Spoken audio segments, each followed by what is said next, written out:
ఏ news channel చూసినా social మీడియాలో చూసినా ఒకటే హాట్ టాపిక్, అదే ధర్మస్థల మాస్ బరియల్.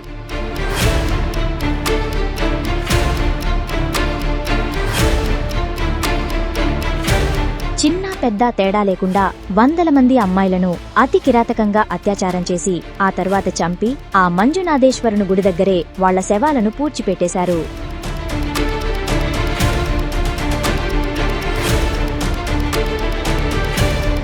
అయితే ఈ సంఘటన ఎప్పుడో జరగగా ఈ విషయాన్ని ఆ శవాలను పూడ్చిపెట్టిన వాడే బయటికి వచ్చి చెప్పడంతో దేశవ్యాప్తంగా అందరూ షాక్ అయిపోయారు. అసలు ధర్మస్థలలో ఏం జరుగుతోంది?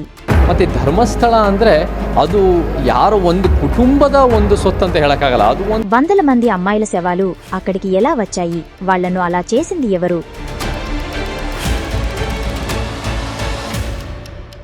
2012లో జరిగిన సౌజన్య కేసుకి ఈ కేసుతో లింక్ ఉందా? ఆ ఒక్కడిని కాపాడటం కోసమే పోలీసులు ఈ కేసుని తప్పుదారి పట్టించారా?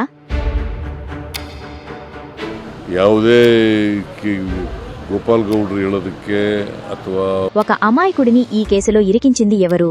ఆ శవాలను పూడ్చిపెట్టిన వ్యక్తి ఇన్నేళ్ల తర్వాత బయటికి వచ్చి నిజం చెప్పడానికి కారణం ఎవరు?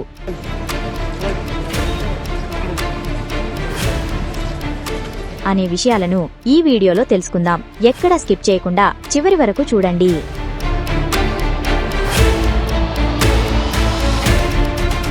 కర్ణాటకలోని ధర్మస్థల సమీపంలోని ఉజిరేలో ఉన్న శ్రీ ధర్మస్థల మంజునాథేశ్వర కాలేజీలో ఇంటర్ చదువుతున్న 17 ఏళ్ల సౌజన్య అనే అమ్మాయి అక్టోబర్ 9, 2012 రాత్రి బస్టాండ్ నుండి నడుచుకుంటూ ఇంటికి వెళ్తూ అదృశ్యమైంది. దాంతో ఆమె అమ్మా నాన్న ఇంకా లేటవుతుంది కాని అమ్మాయి రావట్లేదు అని ఊరివాళ్ల సహాయంతో అక్కడ మొత్తం వెతకడం స్టార్ట్ చేశారు. అయితే అక్కడ కొంతకాలంగా అమ్మాయిలు మిస్ అవుతున్నారు. దాంతో ఆ రాత్రి సుమారు 2000 మంది సౌజన్య కోసం వెతికారు. కాని ఆమె ఆచూకీ వాళ్లకెక్కడా దొరకలేదు. అలాగే ఆ రాత్రి అక్కడ బాగా వర్షం కురవడంతో వాళ్లంతా రేపు వెతుకుదామని వెళ్లిపోయారు. అయితే మరుసటి రోజున అక్టోబర్ 10, 2012న నేత్రావతి నది ఒడ్డున ఒక అమ్మాయి శవం ఉంది అని ఊరి వాళ్లకు తెలిసింది. దాంతో వాళ్లతో కలిసి సౌజన్య పేరెంట్స్ కూడా అక్కడికి వెళ్లి చూడగా అక్కడ ఒంటిమీద నూలుపోగు కూడా లేకుండా ఒక చెట్టుకి కట్టేసి ఉన్న సౌజన్య డెడ్ బాడీ ఉంది. ఆమెను ఎంత దారుణంగా చంపారంటే సౌజన్యను ఇష్టమొచ్చినట్లు కొట్టి ఆమె బాడీ మీద ఎన్నో చోట్ల దారుణంగా గీరి గొంతు నులిమి తన ప్రైవేట్ పార్ట్స్ లో మట్టి పోసి చంపారు. దాంతో ఆమె డెడ్ బాడీని చూసిన సౌజన్య అమ్మానాన్నలతో పాటు అక్కడ ఉన్న ప్రతి ఒక్కడు దేవుడా ఏంటి ఘోరం అని కన్నీళ్లు పెట్టుకున్నారు. ఇక ఊరి వాళ్లంటా ఈ కేసు విషయంగా దర్యాప్తు చేసి త్వరగా నేరస్తుడిని పట్టుకోవాలి అని డిమాండ్ చేయడం స్టార్ట్ చేశారు. ఇక కొన్ని రోజులకి ఓ నలుగురిచ్చిన సాక్ష్యంతో నేరస్తుడు ఇతనే అని పోలీసులు సంతోష్ రావు అనే వ్యక్తిని అరెస్ట్ చేశారు. ఇతనే ఆ నేరం చేశాడు అని చెప్పడానికి ప్రూఫ్ గా అతని ఇంట్లో సౌజన్య ఇన్నస్ దొరికాయి అని పోలీసులు మీడియాతో చెప్పారు. దాంతో నేరస్తుడిని పోలీసులు చాలా త్వరగానే పట్టుకున్నారు అని సౌజన్య అమ్మ తప్ప అందరూ సంతోషపడ్డారు. ఎందుకంటే పోలీసులు ఆ సంతోష్ రావుని పట్టుకునే ఓ 2 రోజుల ముందు సౌజన్య వాళ్ల ఇంటికి ఒక కానిస్టేబుల్ వచ్చి ఎంక్వైరీ కోసం సౌజన్య వాడిన ఒక ఇన్నర్ ని తీసుకెళ్లాడు. ఇక సేమ్ దాన్నే ఆధారమని చెప్పి సంతోష్ రావుని పట్టుకోవడంతో ఆమె ఈ విషయాన్ని తన భర్తకు ఊరి వాళ్లకు చెప్పి పోలీసులు ఈ కేసుని తప్పుదోవ పట్టిస్తున్నారు అని ప్రజలు ఆందోళనలు చేయడంతో గవర్నమెంట్ ఈ కేసుని 2013లో సిడిఐకి ట్రాన్స్ఫర్ చేసింది. ఇక వాళ్లు కూడా ఈ కేసులో ఎవర్నో కాపాడటం కోసం ట్రై చేస్తున్నట్లు అనిపించగా సిడిఐ మీద వచ్చిన వ్యతిరేకతతో గవర్నమెంట్ 2014లో ఈ కేసుని సిబిఐకి ట్రాన్స్ఫర్ చేసింది. ఇక సిబిఐ కూడా సంతోష్ రావే నేరస్తుడు అని చెప్పింది. అయితే ఈ కేసులో పోలీసులు సిబిఐ కోర్టుకి సమర్పించాల్సిన ఆధారాల విషయానికి వస్తే అంతగా ఏం లేవు అని చెప్పొచ్చు. అవును, సౌజన్య డెడ్ బాడీ కనబడగానే ఊరి వాళ్లంతా అక్కడ గుమిగూడడం, పోలీసులు చాలాసేపటికి గాని అక్కడ రావడం వల్ల అక్కడ ఉండే ఫుట్ ప్రింట్స్ అండ్ మిగిలిన కొన్ని ఆధారాలు డిస్ట్రాయ్ అయిపోయాయి. ఇక పోస్ట్ మార్టం రిపోర్ట్ లో ఆమెను రేప్ చేశారు అని తెలియడంతో సిమెన్ రిపోర్ట్ ఏది అని కోర్టు పోలీసుల్ని అడిగితే దాన్ని మేము కలెక్ట్ చేశాము, కానీ డిఎన్ఏ రిపోర్ట్ కి పంపడం మర్చిపోవడం వల్ల అది పాడైపోయింది. దాంతో రిపోర్ట్ ఏమీ రాలేదు అని చాలా నార్మల్ గా చెప్పేశారు. అలా కేసు 2023 వరకు కొనసాగగా జూన్ 16, 2023న బెంగళూరు సెషన్స్ కోర్ట్ సంతోష్ రావు నిరపరాధి అని వదిలేసింది. అయితే దానికి కారణం తెలిసి కర్ణాటక మొత్తం షాక్ అయిపోయింది. ఎందుకంటే సంతోష్ రావు ఒక మానసిక రోగి అండ్ అతను ఎవరితోనూ సెక్స్ చేయలేడు. దాంతో ఒక అమాయకుణ్ణి దాదాపు 10 సంవత్సరాలు జైల్లో పెట్టారు. అయితే అసలు నిందితులు ఎవరు అనే క్వశ్చన్ అక్కడి ప్రజల్లో మొదలైంది. ఇక ఈ విషయంగా సౌజన్య పేరెంట్స్ అండ్ ఆ ఊరి వాళ్లు చెప్పే పేర్లు ఉదయ్ జైన్, మల్లిక్ జైన్, ఆశ్రిత్ జైన్ మరియు నిశ్చల్ జైన్.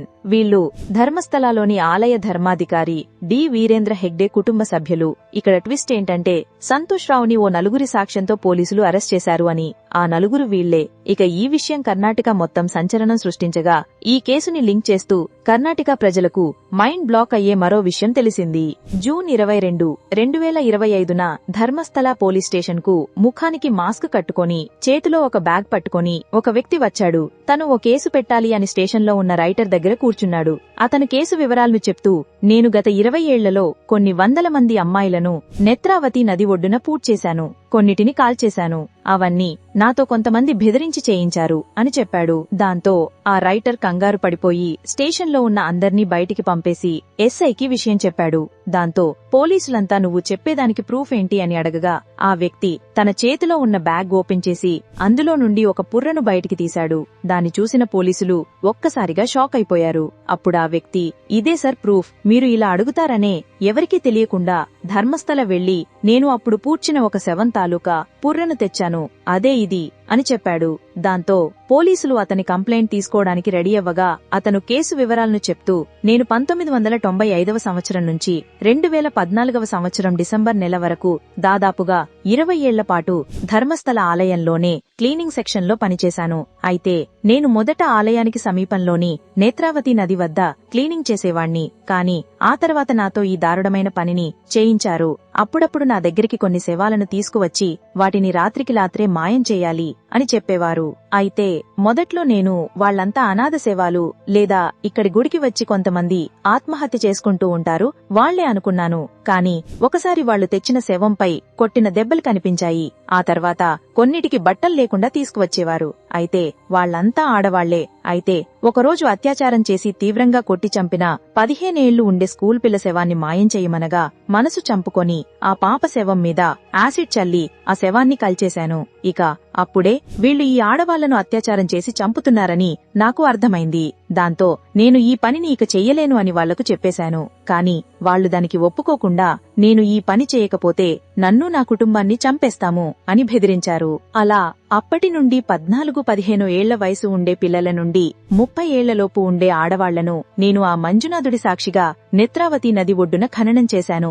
ఇక ఆ సంఘటన జరిగిన తరువాత 2014లో నాకు తెలిసిన ఒక అమ్మాయి తనను నాతో ఈ నీచపు పని చేయించే వ్యక్తి రేప్ చేశాడు అని చెప్పడంతో నేను ఆ అమ్మాయిని వెంటనే ఈ ఊరు వదిలి వెళ్లిపో అని చెప్పి ఆ మరునాడే నేను కూడా నా కుటుంబంతో సహా ఎవరికీ తెలియకుండా అక్కడి నుండి పారిపోయాను. అలా ఇప్పటి వరకు వాళ్లకు భయపడి ఎన్నో ఊళ్లు మారుతూ వచ్చాను. కాని ఎక్కడికి వెళ్లినా నేను చేసిన పాపం నన్ను వెంటాడుతూ నాకు ప్రశాంతత లేకుండా చేసింది. అందుకే ఇంతకాలం తరువాత నేను ధైర్యం తెచ్చుకొని ఈ విషయం ప్రపంచానికి తెలియాలని మీకు కంప్లైంట్ ఇస్తున్నాను అని తన రిపోర్ట్లో రాశాడు. దీంతో ఈ కేసు విషయం కర్ణాటక ప్రభుత్వాన్నే కుదిపేసింది. అయితే కొంతమంది ఇతను చెప్పేది అబద్ధమని అంటున్నారు. మరికొంతమంది మాత్రం అతను చెప్పేది నిజమని నమ్ముతున్నారు. ఇక ఈ విషయంగా కోర్టులో ఇప్పుడు కేసు నడుస్తుండగా ఆ అజ్ఞాత వ్యక్తికి అక్కడి లాయర్స్ ప్రొటెక్షన్ ఇస్తున్నారు. ఇక ఈ కేసు విషయంగా ప్రభుత్వం మీద కూడా తీవ్ర ఒత్తిడి రావడంతో ధర్మస్థలాలో జరిగిన ఈ మాస్ బరియల్స్ కి సంబంధించి ఒక స్పెషల్ కమిటీని ఏర్పాటు చేయబోతున్నట్లు కర్ణాటక ప్రభుత్వం తెలియజేసింది.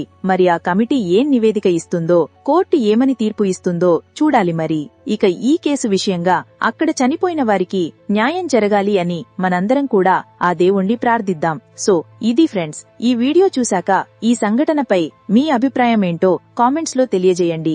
అలాగే ఈ వీడియోలో మేము చెప్పిన ఇన్ఫర్మేషన్ మీకు వర్త్ అనిపిస్తే వీడియోని ఒక లైక్ చేసి మా ఛానల్ ని సబ్స్క్రైబ్ చేసుకోండి.